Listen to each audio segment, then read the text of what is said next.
여러분, 우리가 알아야 될 것은 예수님은 이 성령 시대를 통해서 하나님의 친백성들에게 뱀과 정갈을 짓밟으며 원수의 모든 권세를 제어할 능력을 주시고 믿음의 선한 싸움을 하게 하시며 이 온 땅이 하나님의 통치 안으로, 마귀의 통치가 아니라 하나님의 통치 안으로 들어가도록 하신 것입니다. 그래서 우리가 선교하는 것입니다. 그리고 우리 자신은 그 혼의 구원을 끝까지 이루어 가도록 하시고, 그렇게 믿음의 결국은 혼의 구원을 얻음이니라. 바로 이 혼의 구원을 얻는 자, 완전한 하나님 나라에 초대되는 것입니다.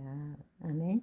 그러니까 예수님의 십자가 부활로 마귀는 패배하였지만 이미 끝났지만 온전한 승리는 아직 오지 않았습니다. 하나님의 자녀인 우리는 이미 그러나 아직이라는 이 사이에서 마귀에게 속지 않고 성령 안에서 예수 그리스도의 이름으로 마귀의 일을 멸하고 온 세상에 교회를 세우고 온 땅을 정복하고 다스리며 주님의 다시 오심을 간절히 기다리고 있을 때 마침내 주님이 재림하신다라는 것입니다.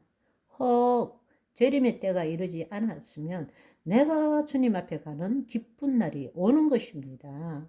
우리가 이 사실을 안다면 우리가 이 현재적 하나님 나라가 얼마나 소중한지 모릅니다. 첫 아담은 실패했지만 우리 안에 마지막 아담이 오심으로 인해서 우리는 믿음의 선한 싸움을 해 나가야 되는 것입니다. 단지 죄짓지 않고 거룩한 삶을 사는 것이 아니라 하나님의 그 비밀의 경륜대로 살아가야 하는 것입니다. 본래 하나님이 창조하신 그 목적대로 살아가는 것입니다. 그게 바로 성령 시대, 은혜 시대, 교회 시대, 이 마지막 시대를 살아가고 있는 우리라는 사실입니다. 아멘. 하나님이 이스라엘에게 말씀하신 절기, 이 절기에 대해서 우리가 좀 알아보도록 하겠습니다. 왜 성령 강림이 오순절 날에 이루어졌는가? 왜 부활절 이후에 50일째에 성령님이 임하게 되셨는가? 우리가 이 오순절 날에 성령 강림에 대해서 정말 정확하게 알기 위해서는 먼저 이 이스라엘 민족들이 가지는 절기에 대해서 알아볼 필요가 있습니다. 우리는 흔히 구약의 절기를 단지 이스라엘 절기라고만 생각하지만 성경은 구약의 절기를 이스라엘 절기가 아니라 여호와의 절기라고 말씀하십니다. 이 절기는 어떤 사건이 계기가 되어 절기가 된 것이 아니라 여호와 하나님께서 그분의 경륜과 섭리에 따라서 이러한 절기를 정하시고 이스라엘에게 지키라고 명령하신 것입니다. 여호와께서 모세에게 말씀하여 이르시되 이스라엘 자손에게 말하여 이르라. 이것이 나의 절기들이니 너희가 성회로 공포할 여호와의 절기들이다 라고 말씀하십니다. 이스라엘 절기는 7가지가 있는데 우리는 지난번에 6월절에 대해서 이야기했죠. 초실절도 있고 이 초실절이 바로 예수님이 부활하신 날이고 또 그 사이에 무교절도 있습니다만은 우리는 지금 오순절을 이야기함으로써 이스라엘의 유대력으로 볼 때에 이 봄 기간 동안에 향하는 절기에 대해서 알아보도록 하겠습니다. 재미있는 사실은 절기라는 단어의 히브리어의 원어는 모에드라는 말인데 이것은 어떤 때 집회 장소, 기한, 성회 같은 이런 뜻도 있지만 모에드가 구약을 헬라어로 번역한 70인역에서는 뭐라고 자주 표현되느냐 하면 카이로스로 표현되고 있다 라는 것입니다.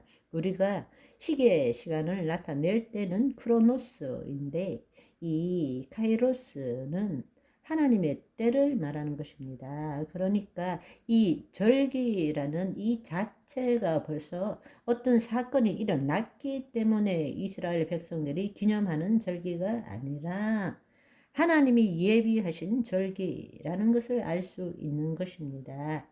절기의 그 뜻 안에 카이로스가 들어있다 라는 것입니다. 그렇다면 하나님께서 왜 이러한 절기를 정하셨을까요?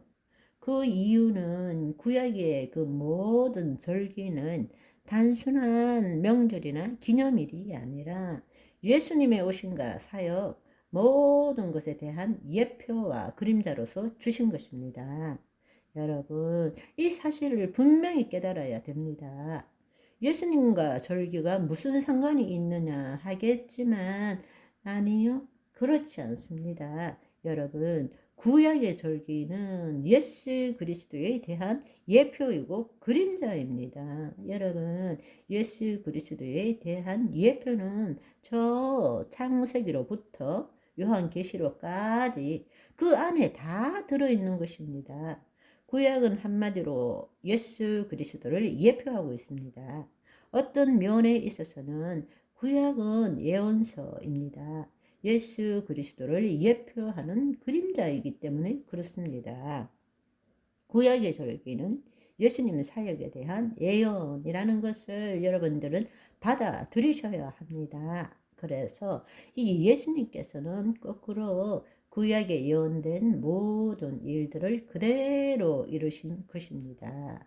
만약 구약이 없다면 우리는 예수 그리스도가 누구신지 또 그분이 어떤 일을 행하셨는지를 제대로 알지 못하게 되는 것입니다. 예수님께서 새 언약, 이 땅에 오셔서 행하신 그 모든 일들을 어떻게 증거할 수 있습니까? 그것은 구약을 통해서 증거가 되는 것입니다. 아멘. 오늘은 여기까지. 바이바이.